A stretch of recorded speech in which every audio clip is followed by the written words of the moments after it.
तुच्छ है तुम्हारी शक्तियां मेरी शक्तियों के आगे। हाँ, लेकिन पिक्चरों के मामले में तो छोटू आ गया।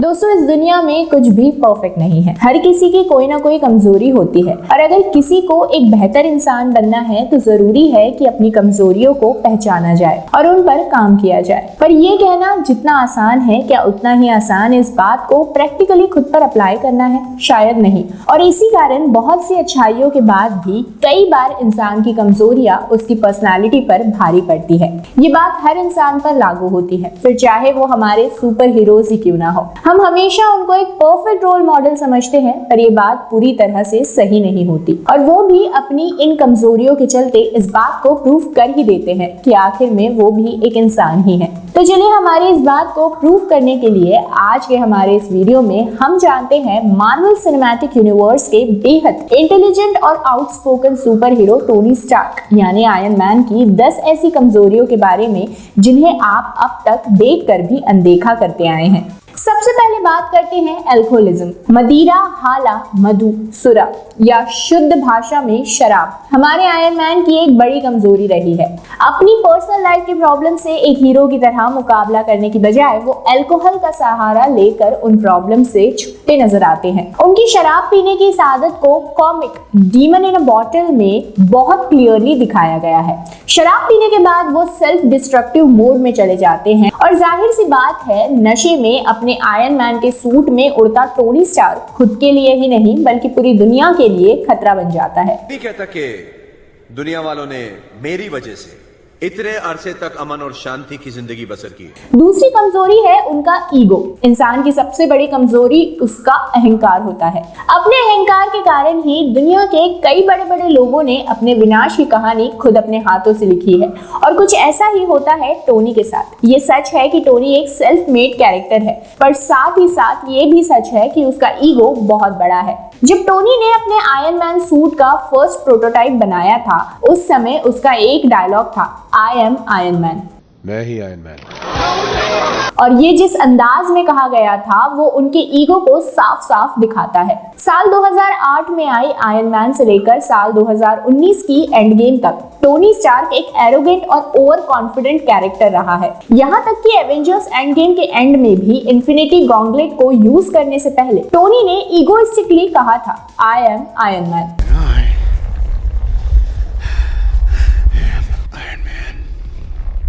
अफसोस जिसके बाद उससे अपनी जान से हाथ धोना पड़ा। इस लिस्ट में टोनी की तीसरी कमजोरी महिलाओं पर बहुत जल्दी विश्वास कर लेना है। टोनी स्टार्क की एक और बड़ी कमजोरी है जिसके कारण वो अक्सर खुद को किसी न किसी परेशानी में डाल लेते हैं। वो अपने नेचर के कारण औरतों की तरफ बहुत जल्दी अट्रैक्ट हो जाते हैं और इस कमी का फायदा कोई भी खूबसूरत सुपर विलन आसानी से उठा सकती है। हालांकि पेपर पॉट्स की नजर टोनी की इन हरकतों पर हमेशा रहती है, जो कुछ हद तक टोनी के लिए जरूरी भी है। नेक्स्ट है टोनी स्टार्क का टेक्नोलॉजी पर पूरी तरह से डिपेंडेंट होना। उनकी एक बड़ी कमजोरी है और कभी कभी ये उनके पर्सनल और सोशल लाइफ पर भी असर डालती है। ये बात सच है कि टोनी स्टार्क को आयरन मैन उनके सूट ने ही बनाया है और वो अपने इन्वेंशन से बहुत प्यार भी करते हैं, पर पूरी तरह से टेक्नोलॉजी पर डिपेंडेंट होना एक तरह से टोनी की कमजोरी ही कही जा सकती है। जब वो आयरन मैन के सूट के बाहर होते हैं, उनके कैजुअल एटीट्यूड के अलावा उनमें कोई सुपर हीरो शक्ति नहीं होती।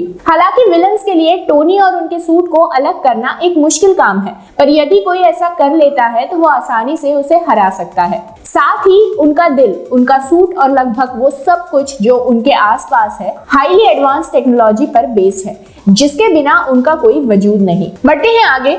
कॉमिक स्टार डिसअसेंबल्ड में टोनी स्टार्क को अपने मन से नॉर्मन ओसबॉर्न की भयानक यादों को रोकने के लिए अपनी मेमोरी का एक हिस्सा मिटाना पड़ा था और इसका असर उनकी पर्सनल लाइफ पर भी हुआ था, क्योंकि उसने अपने जीवन के कुछ इंपॉर्टेंट लाइफ एक्सपीरियंसेस को खो दिया था, जिसके कारण उसकी पर्सनल लाइफ ग्रोथ और एक्सपीरियंस से जुड़ी समझ में कमी आई थी।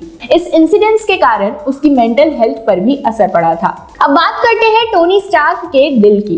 टोनी का दिल उनकी एक बड़ी कमजोरी है और यहाँ दिल से मेरा मतलब लिटरली दिल से ही है। कॉमिक्स और मार्वल सिनेमैटिक यूनिवर्स दोनों में टोनी स्टार्क एक इंसिडेंट्स के बाद परेशानी से गुजर रहे थे, जिसके बाद उन्होंने एक इलेक्ट्रोमैग्नेट से जुड़ा पेसमेकर लगाया था। इसी तरह से आयरन मैन सूट के साथ एक आर्क रिएक्टर जो इनिशियली पैलेडियम बेस्ड था उसे भी रखा गया था, जो उन्हें जिंदा रखने के लिए जरूरी था। ये दोनों टेक इम्प्लांट टोनी के जीवन का एक इम्पोर्टेंट हिस्सा बन गए और साथ ही उनके सुपर हीरो बनने का एक बड़ा कारण भी बने। इसी कमजोरी के बावजूद टोनी स्टार्क ने अपने दिमाग, एबिलिटीज और टेक्नोलॉजी को यूज करके खुद को साबित किया। नेक्स्ट कमजोरी है टोनी का अपने पैरों पर खुद कुल्हाड़ी मारना।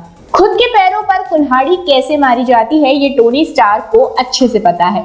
कई बार अपने खुद के क्रिएशंस से टोनी ने इस बात को साबित किया है। उनकी करी हुई क्रिएशन उन पर ही भारी पड़ी है और अल्ट्रॉन जैसे विलेंस हमें देखने को मिले हैं जो यूनिवर्स के लिए एक बड़ा खतरा बने। जैसे जैसे इंसान की शक्तियां बढ़ती है उसकी जिम्मेदारी भी बढ़ती है, पर टोनी इस बात को शायद नहीं समझते, जो एक बड़ी समस्या है। नेक्स्ट है एआई कंट्रोल्स। एआई कंट्रोल्स हो या highly advanced weaponry, iron man का सूट हर मामले में बेहतरीन कहा जा सकता है, पर इसके बाद भी इसमें कुछ ऐसी कमियां हैं जिन्हें अनदेखा नहीं किया जा सकता। उदाहरण के लिए ब्लास्ट रेडियस कंट्रोल, यानी टोनी स्टार्क अपने सूट के ब्लास्ट रेडियस को पूरी तरह से कंट्रोल नहीं कर सकते, जिस कारण उनके अटैक्स टारगेट के आसपास के लोगों या दूसरे सुपर हीरोज को भी नुकसान पहुंचा सकते हैं।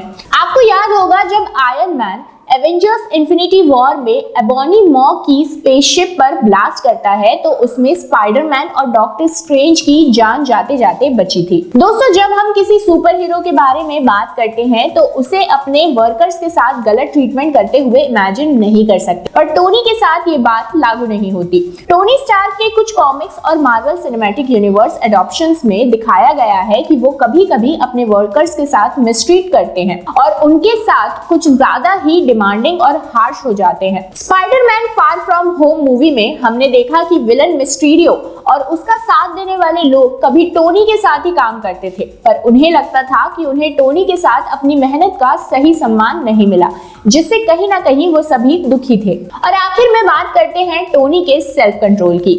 ये बात सच है कि टोनी बहुत जल्दी भावनाओं में बह जाते हैं और खुद पर नियंत्रण नहीं रख पाते। शायद इसी कारण उन्होंने आयरन मैन की अपनी पहचान को दुनिया के सामने रखकर अपने खुद के लिए और आसपास के लोगों के लिए एक बड़ा खतरा खड़ा कर दिया। इसके साथ ही उनके पास अपने इन्वेंट किए गए गैजेट्स और क्रिएशंस को सेफ रखने का भी कोई तरीका नहीं है। कोई भी विलन अपने गलत इरादों को पूरा करने के लिए इन हथियारों का इस्तेमाल कर सकता है और ऐसा ही कुछ होते हुए हम आयरन मैन में देख चुके हैं। तो देखा आपने कैसे हमारे सुपर हीरोज में भी कुछ कमियां या कमजोरी जरूर होती है। हालांकि ये भी सच है कि टोनी का बिहेवियर उनके कैरेक्टर को और भी स्ट्रॉन्ग और अनोखा बनाता है। और जैसा कि वीडियो की शुरुआत में मैंने कहा था कि इस दुनिया में परफेक्शन जैसी कोई चीज नहीं होती, इसीलिए उनकी इन कमजोरियों को नजरअंदाज किया जा सकता है। टोनी स्टार्क का कैरेक्टर हमें हमेशा एंटरटेन करता रहा है और हमेशा एमसीयू में एक सुपर हीरो के रूप में याद किया जाता रहेगा।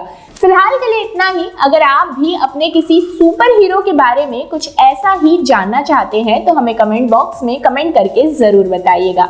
वीडियो पसंद आई हो तो लाइक, सब्सक्राइब और शेयर करें और बेल आइकन को प्रेस करना मत भूलिएगा।